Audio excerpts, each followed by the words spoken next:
లో జరుగుతున్నటువంటి అక్రమాలని ఆయన స్టడీ చేసి ఆయన కూడా దీన్ని ప్రక్షాళన చేయాల్సినటువంటి అవసరం ఉందని చెప్పి ఆయన భావించడం. మరి నరేంద్ర గారు కూడా మరింత లోతుగా అధ్యయనం చేశారు అధ్యక్ష.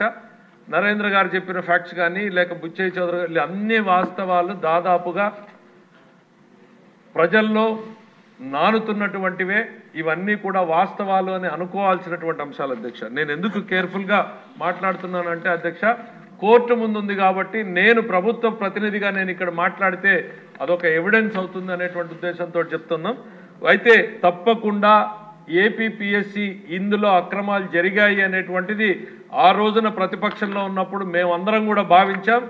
సాక్షాత్తు ముఖ్యమంత్రి గారు కూడా ఇందులో అవకతవకలు జరిగాయి అనేటువంటిది ఆ రోజు ప్రధానంగా నమ్మారు. కాబట్టి ఆయన స్పెషల్గా దీని మీద ప్రెస్ మీట్ పెట్టి కూడా మాట్లాడడం జరిగింది అధ్యక్ష. నరేంద్ర గారు అడిగారు, రెండు జరిగాయా లేదా, డిజిటల్ ఎవాల్యుయేషన్ జరిగిందా లేదా, తర్వాత మాన్యువల్ ఎవాల్యుయేషన్ జరిగిందా లేదా అని. ప్రాథమిక సమాచారం కోర్టుకు సబ్మిట్ చేసిన దాని ప్రకారం కూడా డిజిటల్ ఎవాల్యుయేషన్ జరిగింది. దాని తర్వాత కొంతమంది అభ్యర్థులు కోర్టుకు పోయిన తర్వాత మీ నోటిఫికేషన్లో లేదు, దీన్ని చెల్లదు అని చెప్పిన తర్వాత మళ్ళీ మాన్యువల్ ఎవాల్యుయేషన్ చేశాం. అది కూడా ఎక్కడ చేశారు అధ్యక్ష? వాస్తవాలు ఇంకా వెలుగులోకి రావాల్సింది అధ్యక్ష. ప్రాథమిక సమాచారం మేరకు హ్యాపీ రిజార్ట్స్లో ఎవాల్యుయేషన్ జరిగింది అధ్యక్ష. మనం చూసాం అధ్యక్ష, చిన్నప్పుడు 10th క్లాస్ ఎగ్జామ్స్ రాస్తే ఎవాల్యుయేషన్ సెంటర్ ఎక్కడుంది ఏంటి అని అంటే అది ఏ గవర్నమెంట్ కాలేజో ఎక్కడో ఉండేది. లేకపోతే చంద్రబాబు నాయుడు గారి హయాంలో ఉద్యోగాలు చేస్తే ఎక్కడ జరిగేది ఎవాల్యుయేషను? JNTUలో జరిగేది. అత్యంత పకడ్బందీ నిర్వహణ మధ్య జరిగేటువంటిది. ఇక్కడ హ్యాపీ రిజార్ట్స్లో ఎవాల్యుయేషన్ జరిగింది అనేటువంటిది ప్రాథమిక ఆధారాలని కోర్టు కూడా నమ్మింది అధ్యక్ష.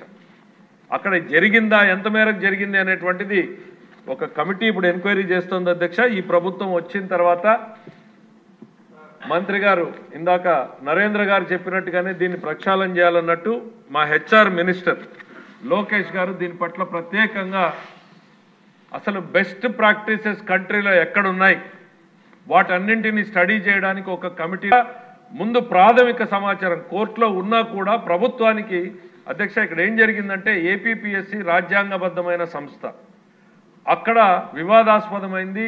అభ్యర్థులు రాజ్యాంగబద్ధమైన సంస్థ మధ్య కోర్టుకు వెళ్ళింది. లేటర్ స్టేజ్లో గవర్నమెంట్ ఇంప్లీట్ చేశారు అధ్యక్ష.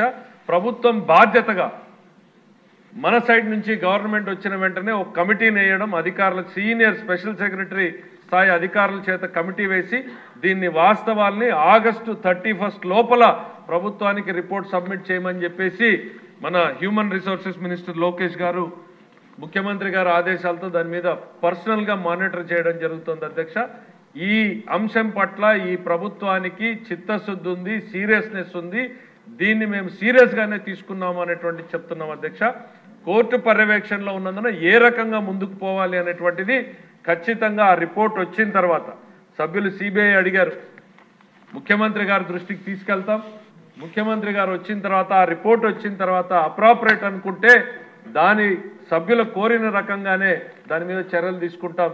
లేదు ప్రత్యామ్నాయంగా ఆ నష్టపోయినటువంటి అభ్యర్థులు నిజంగా ఇందులో నష్టం జరిగింది అనండి మనకు ప్రాథమిక సమాచారం వస్తే ఏ రకంగా సరిదిద్దాలి అనేటువంటిది కూడా సభ్యుల కన్సల్టేషన్ కూడా ఏర్పాటు చేస్తాం అధ్యక్ష. ఎందుకంటే ఈ గవర్నమెంట్లో లేక ఇక్కడ ఉన్నటువంటి సభ్యుల్లో చాలా మందికి యూత్ పట్ల ఒక కమిట్మెంట్తో ఉన్నారు అధ్యక్ష.